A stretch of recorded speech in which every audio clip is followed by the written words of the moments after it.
Suji's favourite വേൾഡിന്റെ വചന കേൾവിയിലേക്ക് എല്ലാവർക്കും സ്വാഗതം. പ്രതിദിന വിശുദ്ധ വേദപുസ്തക വായന 807 ദിവസം.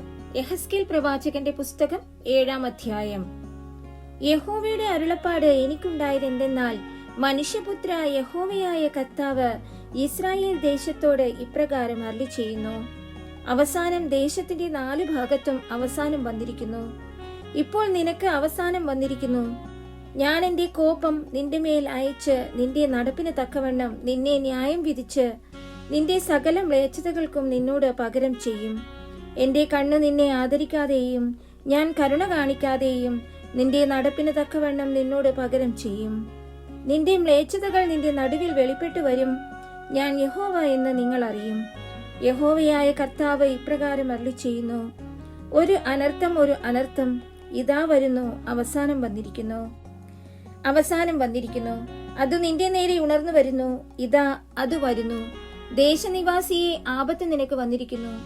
കാലമായി നാളടുത്ത് മലകളിൽ ആർപ്പുവിളി, സന്തോഷത്തിന്റെ ആർപ്പുവിളിയല്ല. ഇപ്പോൾ ഞാൻ വേഗത്തിൽ എന്റെ ക്രോധം നിന്റെ മേൽ പകർന്ന് എന്റെ കോപം നിന്നിൽ നിവർത്തിക്കും.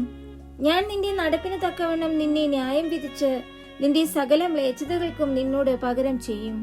എന്റെ കണ്ണ് ആദരിക്കാതെയും ഞാൻ കരുണ കാണിക്കാതെയും നിന്റെ നടപ്പിന് തക്കവണ്ണം ഞാൻ നിന്നോട് പകരം ചെയ്യും. നിന്റെ മ്ലേച്ഛതകൾ നിന്റെ നടുവിൽ വെളിപ്പെട്ടു വരും. യഹോവയായ ഞാനാകുന്നു ദണ്ഡിപ്പിക്കുന്നത് എന്ന് നിങ്ങൾ അറിയും. ഇതാ അത് വരുന്നു. നിന്റെ ആപത്ത് പുറപ്പെട്ടിരിക്കുന്നു. വടി പൂത്ത് അഹങ്കാരം തളർത്തിരിക്കുന്നു. സാഹസം ദുഷ്ടതയുടെ വടിയായിട്ട് വളർന്നിരിക്കുന്നു. അവരിലോ അവരുടെ കോലാഹലത്തിലോ അവരുടെ സമ്പത്തിലോ ഒന്നും ശേഷിക്കയില്ല. അവരെക്കുറിച്ച് വിലാപമുണ്ടാകുകയുമില്ല. കാലം വന്നിരിക്കുന്നു, നാളടുത്തിരിക്കുന്നു. അതിന്റെ സകല കോലാഹലത്തിന്മേലും ക്രോധം വന്നിരിക്കയാൽ വാങ്ങുന്നവൻ സന്തോഷിക്കുകയും വിൽക്കുന്നവൻ ദുഃഖിക്കുകയും വേണ്ട. അവർ ജീവിച്ചിരുന്നാലും വിൽക്കുന്നവന് വിറ്റത് മടക്കി കിട്ടുകയില്ല. ദർശനം അതിന്റെ സകല കോലാഹലത്തെയും കുറിച്ചുള്ളതാകുന്നു. ആരും മടങ്ങി വരികയില്ല. അകൃത്യത്തിൽ ജീവിതം കഴിക്കുന്ന ഒരുത്തനും ശക്തി പ്രാപിക്കയില്ല. അവർ കാഹളമൂതി സകലവും ഒരുക്കുന്നു. എന്നാൽ എന്റെ ക്രോധം അതിന്റെ സകല കോലാഹലത്തിന്മേലും വന്നിരിക്കയാൽ ആരും യുദ്ധത്തിന് പോകുന്നില്ല. പുറത്തു വാൾ, അകത്ത് മഹാമാരിയും ക്ഷാമവും. വയലിലിരിക്കുന്നവൻ വാൾ കൊണ്ട് മരിക്കും. പട്ടണത്തിലിരിക്കുന്നവൻ ക്ഷാമത്തിനും മഹാമാരിക്കും ഇരയായിത്തീരും. എന്നാൽ അവരിൽ വച്ച് ചാടിപ്പോകുന്നവൻ ചാടിപ്പോകുകയും ഓരോരുത്തരും താന്റെ അകൃത്യത്തെക്കുറിച്ച് താഴ്വരകളിലെ പ്രാവുകളെ പോലെ മലകളിൽ ഇരുന്ന് കുറുകുകയും ചെയ്യും. എല്ലാ കൈകളും തളരും, എല്ലാ മുഴങ്കാലുകളും വെള്ളം പോലെ ഒഴുകും. അവർ രട്ടുടുക്കും, ഭീതി അവരെ മൂടും.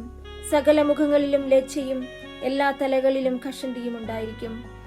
അവർ തങ്ങളുടെ വെള്ളി വീഥികളിൽ എറിഞ്ഞു കളയും. പൊന്ന് അവർക്ക് മലമായി തോന്നും. അവരുടെ വെള്ളിക്കും പൊന്നിനും യഹോവയുടെ കോപ ദിവസത്തിൽ അവരെ വെടിവെപ്പാൻ കഴിയുകയില്ല.